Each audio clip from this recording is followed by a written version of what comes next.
was written by Thomas Fritz. To be human is to be aware of our separation. We want to love and to be loved by our friends, our parents, our children, but often we feel alone, not knowing the right things to do or the right words to say. We want to live in harmony with the land, the water, the air, the plants, and the animals. But often we feel like clumsy blunderers, estranged from the natural world around us. The confession of our separation is an act of humility, a willingness to admit that we are not as wise or as confident as we appear to be, that inside we sometimes feel lonely and confused. The act of confession is the first step in moving into a relationship. To feel the presence of God, we first stand at a distance, feeling our separation. Then we turn and move into relationship, opening our hearts to other people, to the earth, to sounds of music. In turning, we feel a mutual contact, the reciprocal meeting of the fullness of life between one active existence and another. We call this experience grace. In this experience of grace, we rediscover God in the face of a child, in the hug of a friend, in the sounds of a choir, in the flowers of spring. The spirit of grace enters our bodies and renews our souls. Here ends the reading.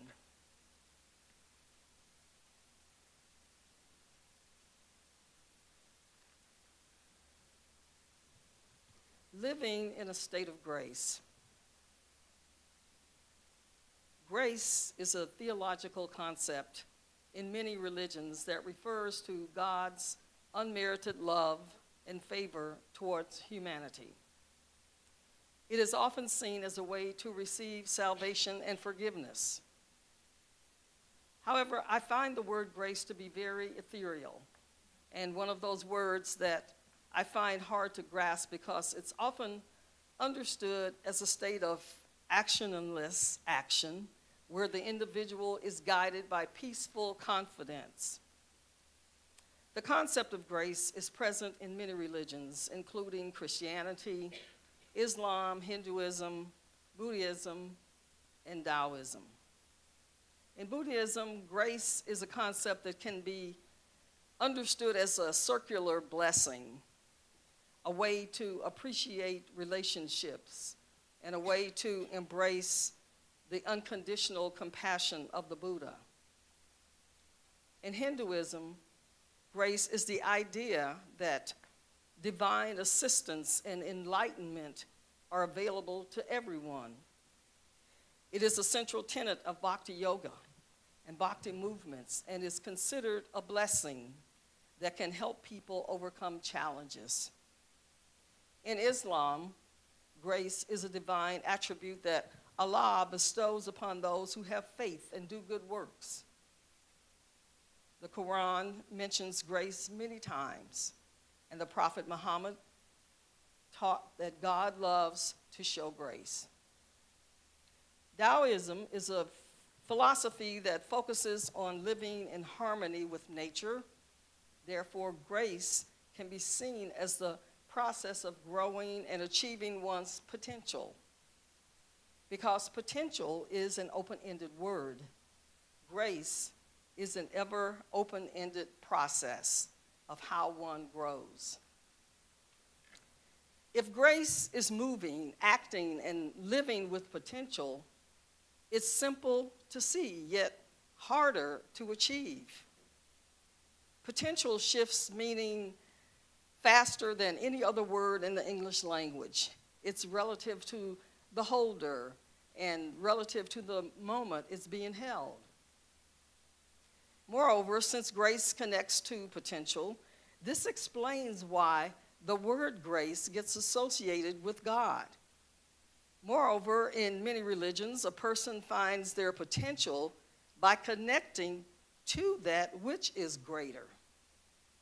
That higher level of potential that is often labeled as God, the divine, or the universe. Now, most Unitarian Universalists, including some of us here, were raised in a variety of beliefs, and we have been left with some unanswered questions. But awareness of our state of being is also part of what brings us together. We all felt the need to believe in something. So what is grace? Well, grace is getting more than we deserve. It's not winning the jackpot, because winning the lottery is the luck of the draw, not grace. Grace shows up in something as simple as finding an unexpected moment of peace while taking a walk, or learning something new and amazing about a friend you've had for years. Or it can be as grand as members of the Emmanuel AME Church in Charleston, South Carolina, forgiving the individual who shot and killed 9 people at a prayer service in what was described as the deadliest mass shooting at a place of worship. Moreover, President Barack Obama, who delivered the eulogy for the pastor of Emmanuel AME Church, recited the words to the hymn of Amazing Grace before breaking down in tears and singing the hymn unprompted. When asked why he sang, the president said, and I quote, "I had been corresponding with a friend about grace. My friend is an author, and grace is one of the things she writes about." He continues saying, just the notion of grace as recognition that we are fundamentally flawed, weak, and confused, so we don't deserve grace, but sometimes we get it. It can feel like a wave of relief or a spike of pain, but it always leads us to the path of more hope, more trust, more love. Sometimes we encounter grace when we hear a song by a group we've never heard or before, changes our lives, as happened to Joan Baez when she first heard the version of Amazing Grace written and recorded by Zoe Mulford. Baez said that after she heard Mulford's recording on the radio, she just pulled her car over to listen because it was so expressive of her thoughts and feelings that was done in such a way that was both dark and beautiful. Moreover, she continued, for the first few weeks of trying to figure it out on my guitar, I just kept crying. Grace is very patient. It's always there, waiting to happen. And it's polite. It can surprise us, but it doesn't force itself on us. Theologian Paul Tillich tells us that grace strikes us when we are in great pain and restlessness, and when we feel that our separation from life is deeper than usual. Grace is a willing partner and a constant friend, but it never invades, even when our experience of grace feels overwhelming. This is at the core of the universalist message, namely that there's always more than enough grace to go around. Moreover, grace respects many truths. No matter how flawed and lacking, great things emerge from humble beginnings. That one story in a stable, in prison, in the cave, in destitution, in abject poverty, if lived in all sincerity, can liberate the many from darkness. We're all lacking and flawed in some way. Author Mark Twain said, we are like a moon with a dark side that we never show to anybody.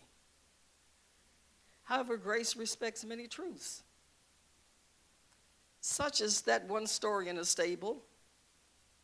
And if lived in all sincerity, it can liberate the many from darkness. We receive grace not because we deserve it, but because the universe is fundamentally a generous place. Moreover, grace isn't just something we receive. It's also something in our power to give. When we make room for the presence of another, when we're being graceful to one another, whatever the consequences, that's when our divinity and the spirit within shines through. Author Simone Weil informs in Gravity and Grace, all the natural movements of the soul are controlled by laws analogous to those of physical gravity. She says grace is the only exception. Grace fills empty spaces, but it can only enter where there is a void to receive it. And it is grace itself which makes this void. The imagination is continually at work, filling up all the fissures through which grace might pass. Grace might be the great spirit to free us from our hindrances and make the voiceless visible, and lay what is hidden before us, unbind the chains and clarify what is confusing, number of good deeds we can do, and no magic power we can pray that guarantees we receive grace. Unitarian Universalist own John Luther Adams informs in the Guiding Principle for a Free Faith, and I quote, "The affirmative answer of prophetic religion, which may be heard in the very midst of the doom that threatens like thunder, is that history is a struggle in dead earnest between justice and injustice, looking towards the ultimate victory in the promise and fulfillment of grace. And anyone who does not enter into the struggle with the affirmation of love and beauty misses the mark and thwarts creation." End of quote. Because at the heart of every matter, in every perfection and imperfection, in all senses and tenses, in moments of every right or wrong, lies grace, presenting choices to inquiring hearts. Grace recognizes the divine spark in each of us, and when dreaming together, we are infinite.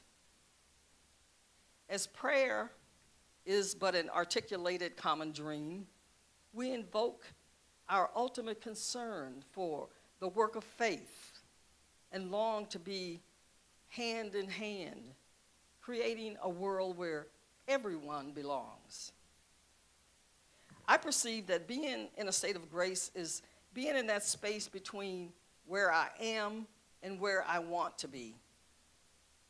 Moreover, in my experience, those people who live in the graceful life, living with the givens of their existence, have not been the undeserved recipients of the gifts of God or fateful coincidence. They have shaped and formed their place in life with deliberate effort, using realities in which they live to achieve balance, integration, and wholeness, which is grace. Unitarian Universalists on John Luther Adams said that human existence is always comprised of both the given fact and the responsible act, meaning that sooner or later, and usually more than once in a lifetime, everyone experiences grace. It may come through the relationships in our lives, or it may come from the mountains and the oceans, or through prayer or meditation. But no matter how troubled our lives are, no matter how out of control events become, or how trampled we feel, we may have been visited by peace and left with the courage to go on. Yes, we do have the givens of our birth and time, in place, society, and culture. Moreover, we also have the givens of our genetic limitations and possibilities.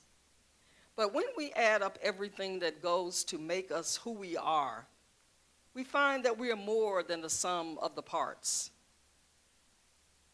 Hindu mystic Ramakrishna informs that the winds of grace are always blowing, but you must raise the sail. Grace recognizes the divine spark in each of us, and may we seek to appreciate our breaths to dedicate power. May our eyes seek to appreciate, our arms to embrace each other. When dreaming together, we are infinite. Grace is in the purpose and the journey of mishaps, and in moments of understanding and misunderstanding. But we have to seek and invoke grace and enable the work of Spirit. Grace frees us from our hindrances to make invisible things visible, the voiceless heard, laying what is hidden before us, making the chain unbound, doubting believe, clarifying what is confusing as hardened hearts grow soft to the touch.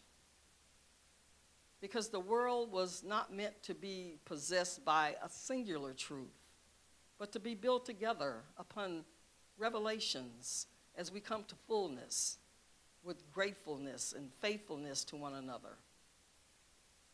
Grace embraces wholeness, universal intelligence, embracing everything but confines nothing, reminding us of the very questions that we have turned away from, that we thought could not be answered or are impossible to realize. When loving fearlessly, we are invincible. When free will is deliberate, we are pivotal. When dreaming together, we are infinite. From my heart to yours, may it be so.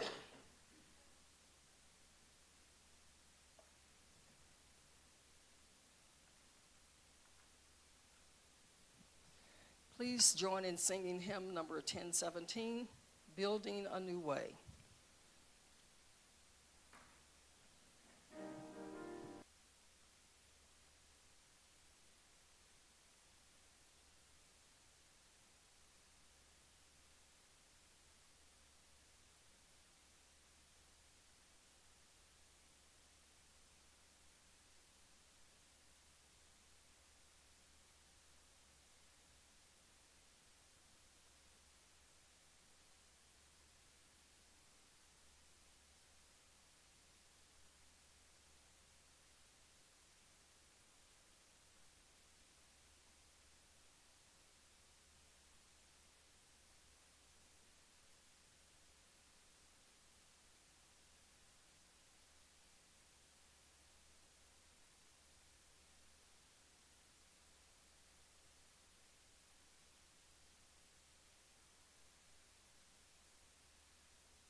before I extinguish the chalice, Dwight, will you come up?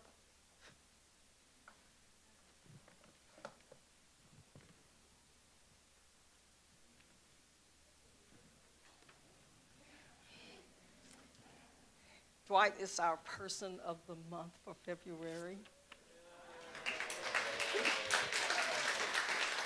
I'll put this in here. Yes. Dwight does too many things to stand here and mention today that he does around here at UUNB and has done for years, since the beginning.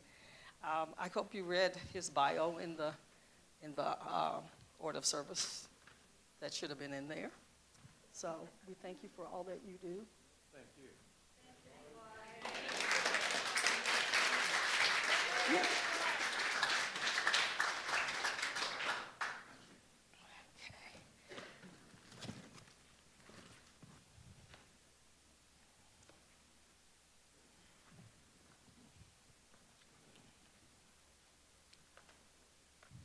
I extinguish this flame, but not the light in our hearts. As we leave this place, let us take these three spirits: peace, hope, and love.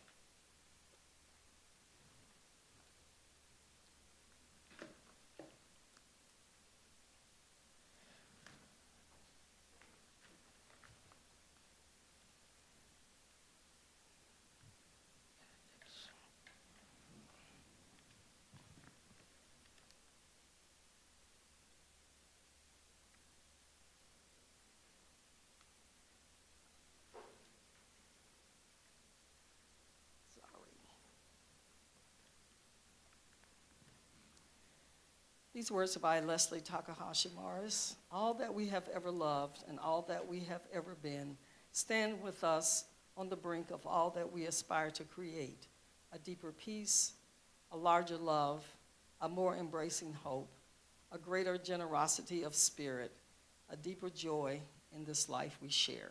Go in peace. And are there any announcements?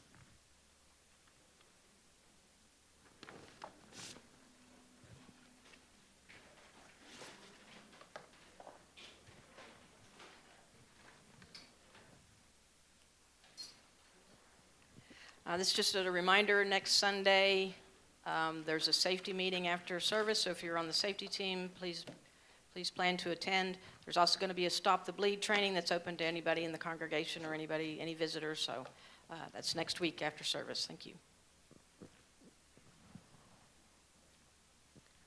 We're going to have another game night. It's February 19th, right, Christina? Yeah, at 6 o'clock. Here, bring a game, bring a friend, bring some snacks. It'll be fun. And also, if you're worried about missing dinner, you can go to Taco Cabana for their wonderful happy hour. It's on Elliott Knox Boulevard by the wash tub.